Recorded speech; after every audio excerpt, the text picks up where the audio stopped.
ছয় বলে জিততে দরকার সে 5 রান।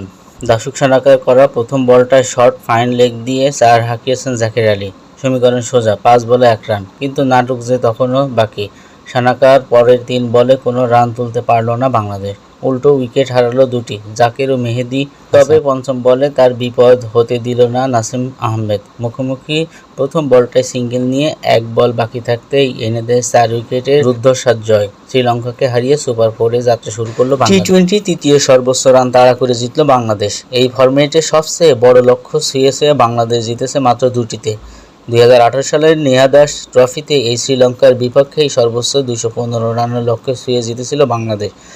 শনিবার দুবাই আন্তর্জাতিক ক্রিকেট স্টেডিয়ামে টস হেরে ব্যাট করতে নেমে দাসুক সানাকার ঝড়ো 50-তে ভর করে 20 ওভারে 7 উইকেট হারিয়ে 168 রান তোলে শ্রীলঙ্কা। জবাব দিতে নেমে সাইফ হাসান 61 ও তাহিদ হৃদয় 58। পরিস্থিতির দাবি মেটানোর 2টি কার্যকরী ইনিংসের ভর করে 19 ওভার 5 ওভারে 6 উইকেট হারিয়ে 169 রান তুলে জয়ের বন্দরে নোঙর করে বাংলাদেশ। রান তাড়ায় নেমে বাংলাদেশ শুরুটা ভালো হয়নি। ওপেনার তানজিদ ফেরেন 1 রান করে। তারপর অধিনায়ক লিটন দাসকে নিয়ে 59 রানের জুটি গড়ে জয়ের ভিতটা তৈরি করেন সাইফ হাসান।